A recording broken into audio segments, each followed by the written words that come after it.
So hi guys, today is my husband's birth week. Yes, birth week na niya kasi ang birthday niya is on Thursday, October 16.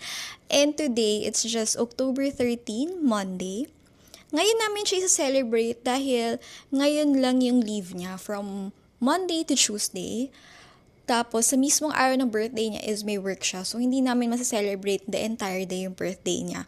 Kaya, tinake advantage namin tong leave niya para makapag-staycation man lang kahit overnight. And we've decided to go to Clark, Pampanga and stay at Marriott Hotel. Ginamit na rin namin kasi yung points namin na parang free or gift sa amin ni Marriott nung kasal namin last April 2024. Kasi doon yung reception namin sa Marriott Newport. Kaya ngayon naman, sabi namin, try naman natin sa Clark para naman makalayo-layo kami sa lungga namin dito sa South. Kaya ngayon, kami ay papunta sa North, pa-North. Okay na kayo? Nalait ko rin sarili ko. Okay na? So, ayun nga, going back, pupunta nga kami sa Clark ngayon. And, ayun lang, di namin alam kung ano yung gagawin namin. Mag-check-in lang muna kami, so wala talaga kaming plans or wala talaga kaming inisip or wala kaming itinerary at all.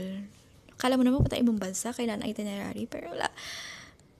Samahan niyo na lang kami sa sobrang spontaneous trip na to. In 3, 2, 1, let's go!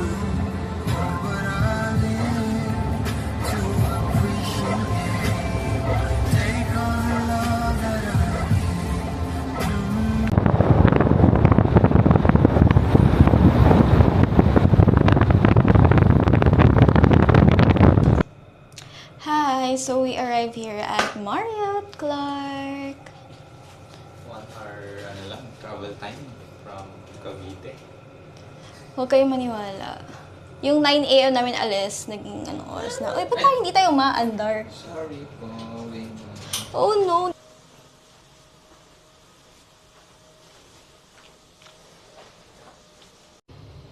Hi guys, so this is our room. Pagpasok nyo on the left side, there's a whole body mirror. And dito sa likod is their powder room. Diba? Nice. Yun lang. Tapos toilet.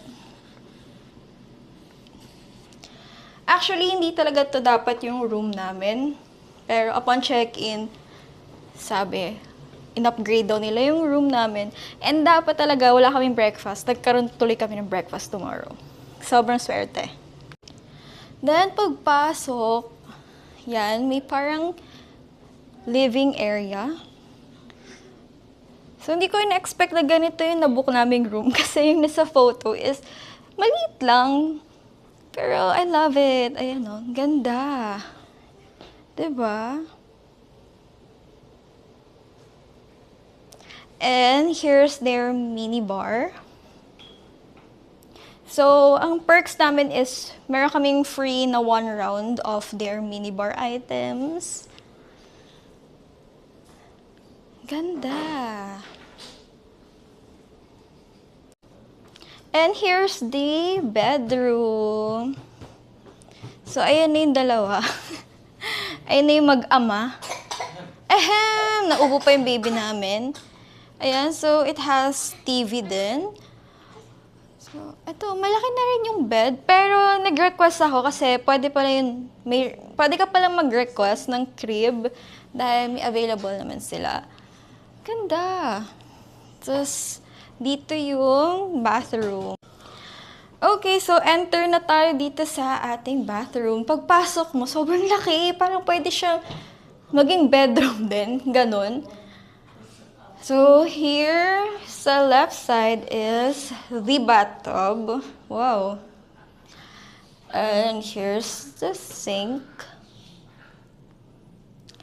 And also, magkahiwala yung shower and toilet. So, let's see kung saan yung shower and toilet. Okay, on the left side, it's the toilet.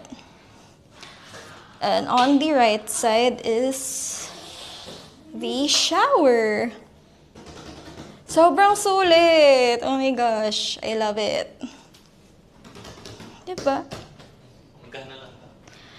Oh, so guys, binayaran lang namin dito is 4,000 plus.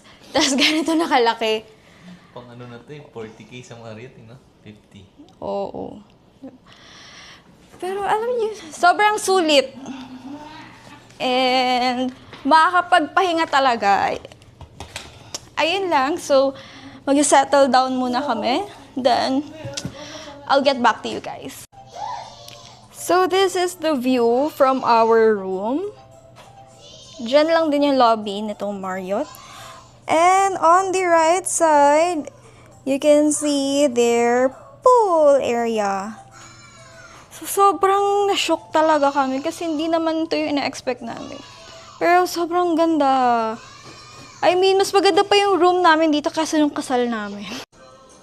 Okay, ayan na yung crib na ni-request namin for our daughter.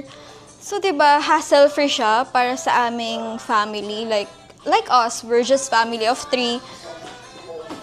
So, hindi siya ganun ka-hassle for us na pwede namin iwan si baby, tapos kakain muna kami dito sa living area, yung ganun. Oh, here is the room! Alam nyo guys, magkakakonekta lang pala yung mga hotel dito, yung Han Hotel, yung Marriott, and also the Midos, I don't know kung paano siya i-pronounce. Then, parang iisa lang din yata, if I'm not mistaken, iisa lang din yung casino nila. So, sa mga may hilig mag-casino dyan, this is the right place for you if you're in the north, ganon. And also, ano pa ba? Yung daan, yung way namin papunta dito sa Marriott, dito sa Clark, sobrang saya, sobrang peaceful. May mga ilalagay ako dito sa the clips. Pero siguro mas mauuna yung clips na yon. But, kung nandito na kayo sa stage ng vlog ko to, balikan nyo na lang. Ganun ka-peaceful yung mga daanan dito. Hindi ko lang sure kung dahil ba Monday, tsaka hindi pa siya rush hour. But, as in, halos wala kami makasabay, mga sasakyan, ganun. Tapos, maramdaman mo talaga na you are so far from home. Yun yung habol namin eh. Yung parang maramdaman namin na, nagbabakasyon talaga kami. So, ayun guys. Magpapahinga lang muna kami ng slight. Then, siguro, kakain na rin kami afterwards. Pag-usapan muna namin kung saan kami kakain. And siguro, enjoy muna namin or dadamdamin muna namin yung place, yung room. Kasi, hello, overnight lang to. And ayun lang. I'll be right back. Guys, nakikita nyo ngayon, ako ay nasa car. And ang una naming napag-decidean is kumain na lang muna. And we are off to Here Cafe. So, na-try na namin doon before. And we really like the food. So, yun yung babalik-balikan namin ngayon. And ang sabi naman dito nung front office associate sa Marriott is parang 5 minutes drive lang yung layo ng Here Cafe dito sa Marriott. So, ayun. Super excited na ako na nakakain ulit ng carbonara and cream puff nila. Kasi yun talaga yung pinaka the best for me. And let's go! Okay, so dito na lang kami kakain sa Susie's Cuisine. Authentic restaurant siya dito sa Pampanga.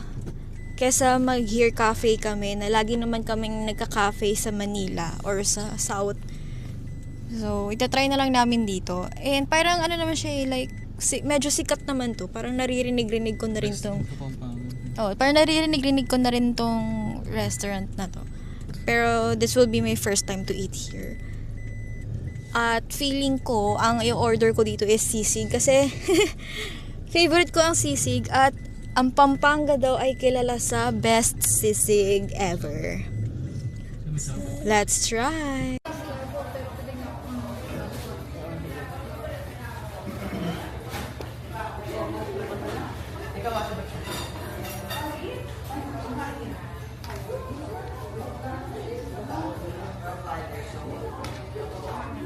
So, currently, what we ordered is pansit malabon, sisig, chicken tocino, lumpiang sariwa.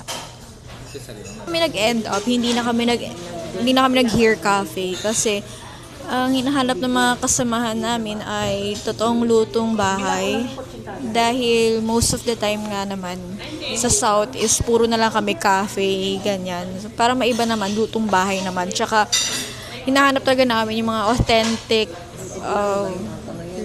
authentic foods or authentic foods na mga Kapampangan or authentic restaurants na nag-offer na Kapampangan dishes habang nandito kami sa Pampanga. Ganon.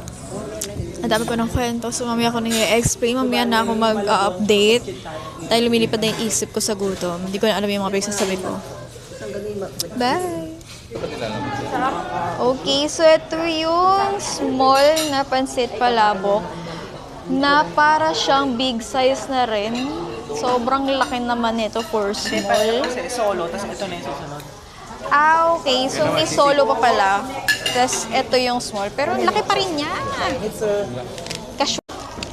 And, ito naman yung order ko.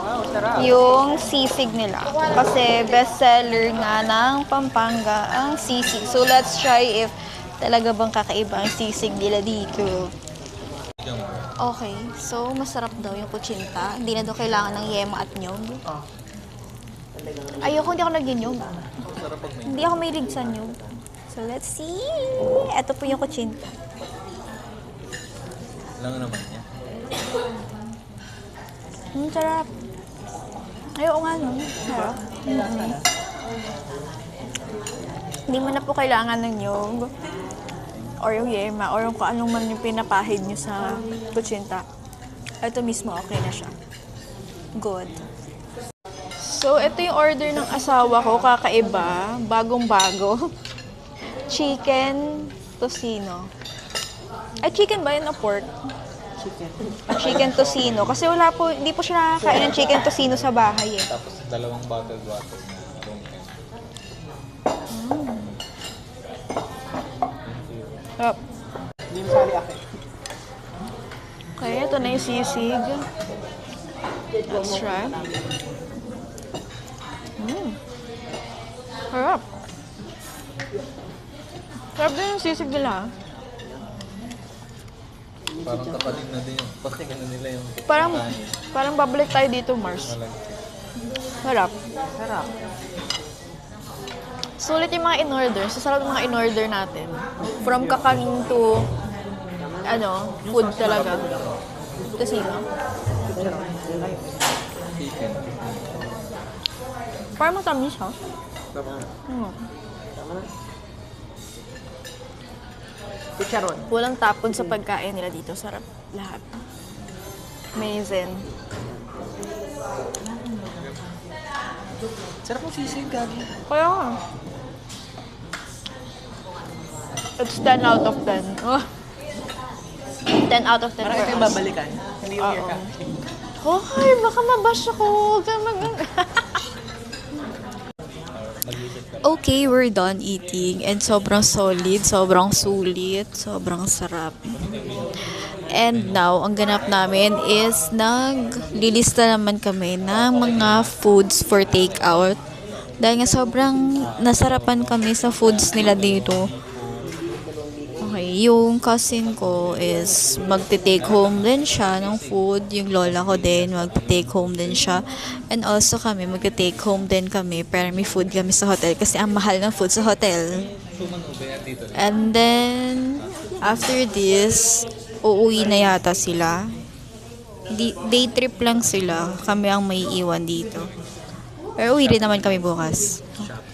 Okay. So, yun lang. I'll update you again later. Sobrang nakakatulala lang yung pagkabusog namin. For real. So, hi guys. We're back here at the hotel.